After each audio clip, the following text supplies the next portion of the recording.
Hi, my name is Beer, and let's start with Sherlock Holmes Chapter 1.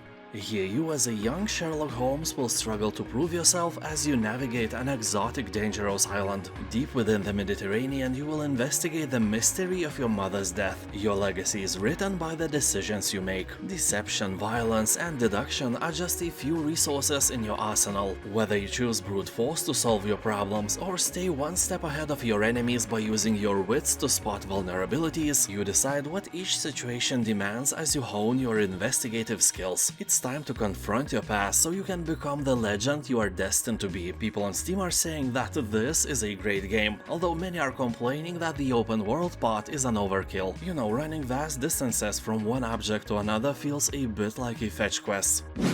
Project Hospital. You'll manage your very own hospital. It's a serious business without any funny diseases or events. Here you'll become an ace doctor, an aspiring architect and a successful manager all at the same time. I especially like the details of this game. How you put a microscope on the table, how monitors are lit up only when the doctor is using them, and many other similar things. You know how they say, the potato salad is in the details. Also, this game has great educational value. I've seen actual doctors saying that this is a very impressive title. Well, honestly, anyone can introduce themselves as a doctor on the internet, so take this with a grain of salt. For example, I am a doctor as well, but I can cure only one disease, your eternal boredom. For that I have a vaccine of good games in my entertaining list. And speaking about this game, if you ever wanted to become an outstanding penis doctor, but the life ripped this chance out of your weak, limpy hands, this is your opportunity to at least take a glimpse at this glorious life you will never have.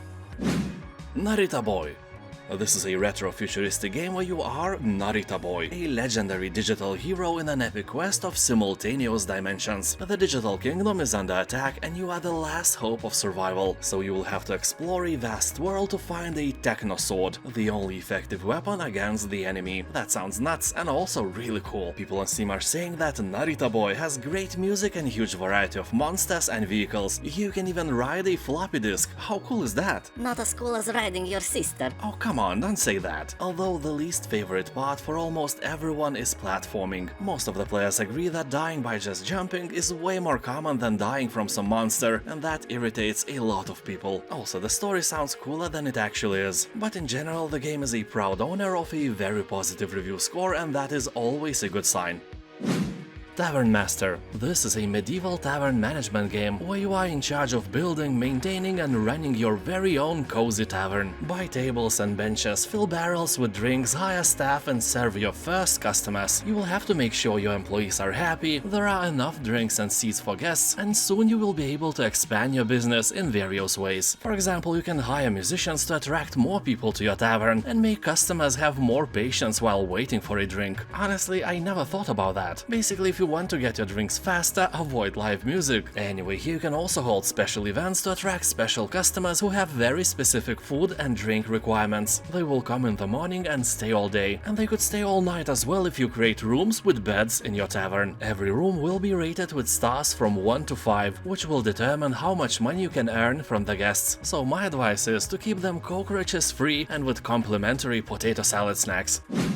Festival Tycoon. So this is a micromanagement game about building music festivals. Here you will grow your fest from a backyard bonanza into an unmissable global event. Work with bands and with various brands to build an excellent reputation and rake in the big bucks. Pick from a wide catalog of buildings and decorations to design a fest ground that is practical as well as pretty. Craft around a theme, use and create custom maps, load local music and earn nice amounts of money. Well, if I play this game, I will definitely create a potato salad fest here, and it will have awesome bands such as Tenacious D, Rammstein and Foo Fighters. Although for copyright reasons they will probably be named Tenacious A, Rammstein and Foo Fighters. Anyway, with career mode, sandbox mode and even an extreme mode there is plenty of ways to play. People on Steam are saying that the game is easy to learn and fun to play for a few hours, but you will probably get bored rather quickly, so the sale is the perfect time to obtain it. Starship Troopers Terran Command. This game has a model similar to They Are Billions, where you defend from the hordes of enemies and try to keep your base alive. Also, here you can literally relive the best moments of the Starship Troopers movie by defending your base from hordes of ladybugs. Anyway, here you'll encounter dozens of unique insect types, each with their own special abilities and skills. Also, the map has terrain elevation, true line of sight, and true line of fire, providing deep tactical gameplay, meaning that units that stand behind other units can't shoot unless they stand on a higher ground. Sadly, you can't play as an alien insect. It's not off the table completely, developers say, but now you can only play as a military human society. That's it. If you are wondering if you can build a base here, yes you can, but it's not the main focus of the game, I would say. Despite that, it has a very positive review score on Steam, and many commentators are stating that if you like Command & Conquer or StarCraft, you must try Starship Troopers as well, so do not ignore it. Detroit: Become Human. Here, decisions will dramatically alter how the game's intense, branching narrative plays out. Your choices really matter, not like in real life. Basically, the whole game is built around your choices. You can't do anything here except to choose what to do in certain situations. Well, also you move around a little and search for clues, but that's kinda it. And every decision you make, no matter how small, affects the outcome of the story. And in this game, no playthrough will be exactly the same. You can replay again and again to discover a totally different conclusion, sometimes absolutely unexpected one. Well, let's be honest, you probably won't do that many times, but it's nice to know that the ending you got is really unique. Also, you can try the free demo version on Steam. Merchant of the Skies. Here you will become a captain of a trading airship. All you have to do is to get rich and embark on many adventures in the process. Overall, this is a sandbox trading game with light base building and Tycoon elements. You start as a captain of a small cloud ship and work your way towards establishing your own trade company. Game incorporates exploration, base building, trading, and some minor RPG elements as well. Yeah, you will get experience and become more savvy when it comes to trading, then start your own goods production. And as an experienced cloud Tycoon, you will establish trade routes to move and sell goods without your direct involvement. And, you know, get rich and build your own mansion from more than 200 different building blocks. People are saying that this is a very nice chill game, suitable for everyone who just want to relax after a hard work day. Tunguska: The Visitation.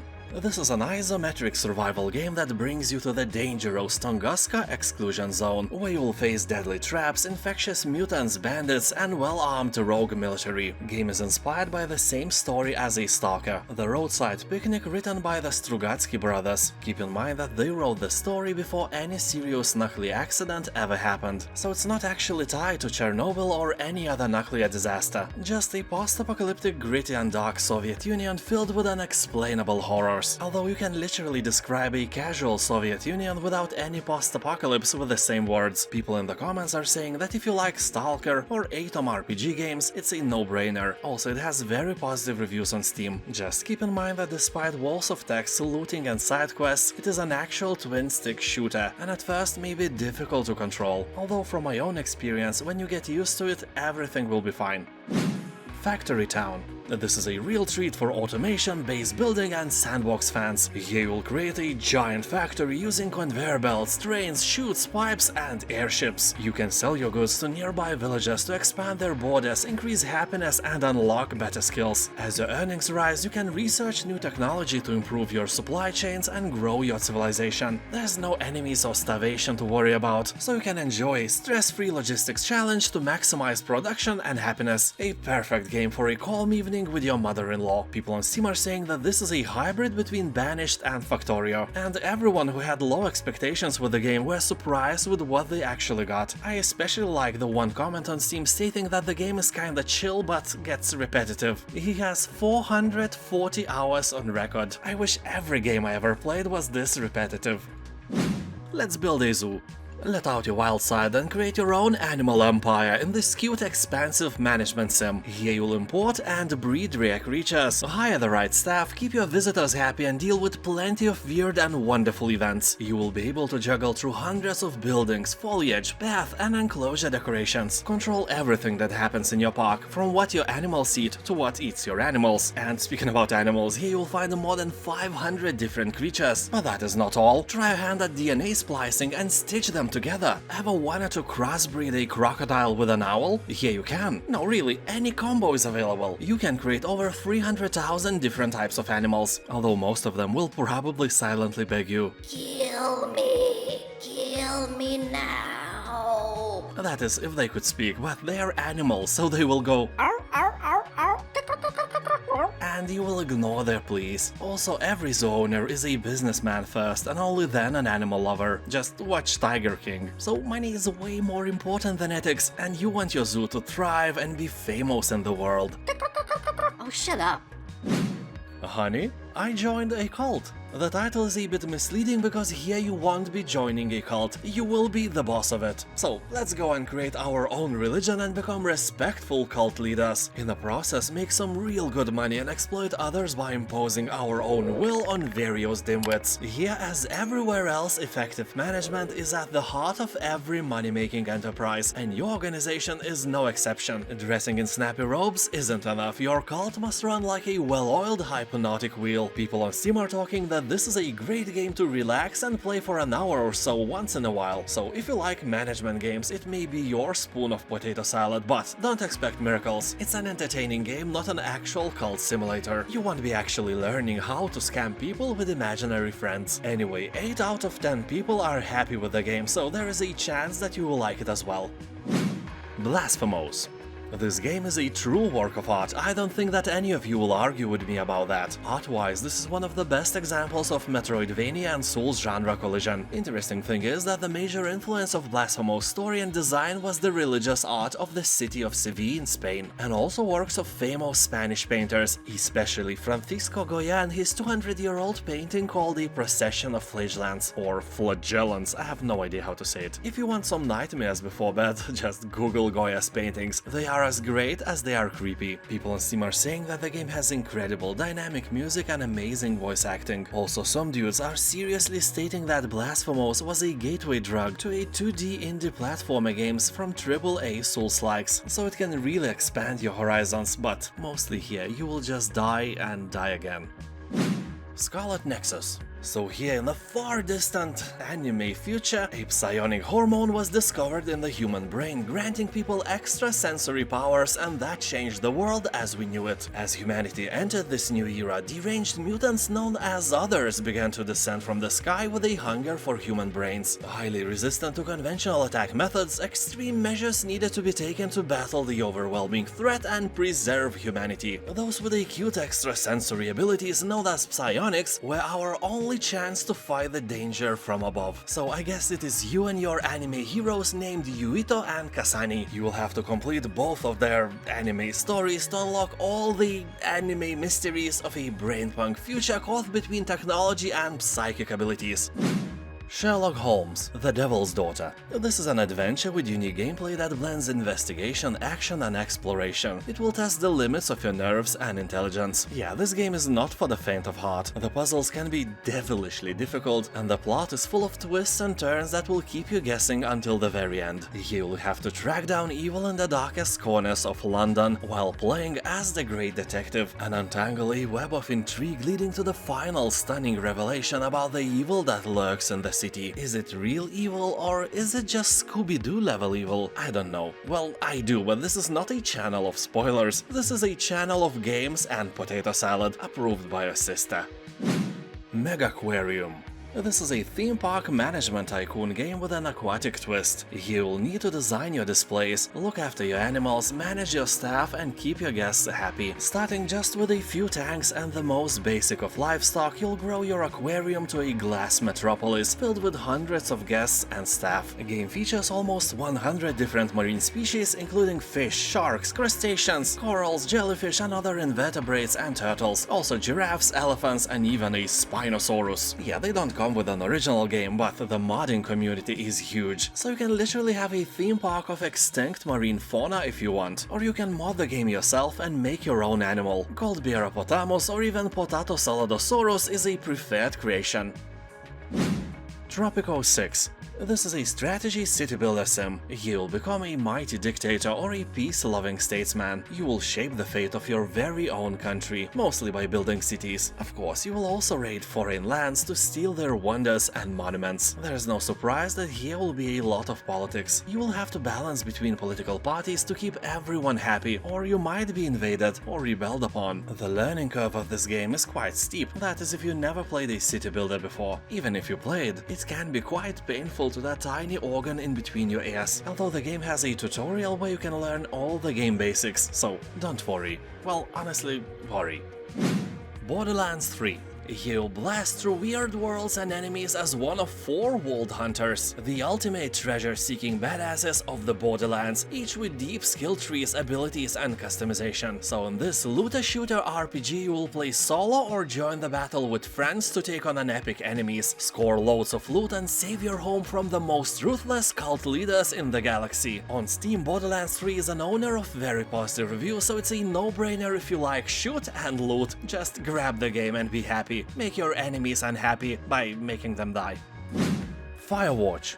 This is one of the most immersive games I have ever played. Firewatch is a single-player first-person mystery set in a Wyoming wilderness. The year is 1989. You are a man named Henry who has retreated from his messy life to work as a fire lookout in a lush forest. An especially hot and dry summer is a great thing everywhere except where you work. One smoking cigarette butt or one shard of broken glass and this beauty can become a real hell on earth in seconds. This is a game for adults with adult conversation themes. Despite that it is colorful and beautiful and all, it's not made for kids in any way. Cities Skylines. This is, without a doubt, the best realistic city-building game ever made. They took inspiration from SimCity games and upgraded the concept up to perfection. But if you want full game with all the DLCs, without a discount that would cost you around 400 euros or similar amount of dollars. Even on the sale the cost is above 200. That is ridiculous. Yeah, and the base game, as you can see, is just a mere fraction of that. So basically I understand that you have to make money for the work you do, but honestly guys, no full single-player game should cost 400 euros. Despite that, the game is great. Try it out. A story about my uncle. This is a first-person platforming adventure game about a boy who searches for his lost uncle and ends up in a world he couldn't imagine existed. You'll use your uncle's mysterious inventions that let you jump incredibly high, uncover clues about your uncle's whereabouts and meet fantastical creatures that will help you on your journey. Also, you may get motion sick and vomit on your keyboard. Or not, but I would. Trailer was enough for me to start feeling sick. Anyway, if that is not a problem for you, keep in mind that above 90% of reviews are positive, so this is definitely a good game and the price is very nice. And now, thank you for watching, have a nice day and I'll see you next time. Bye.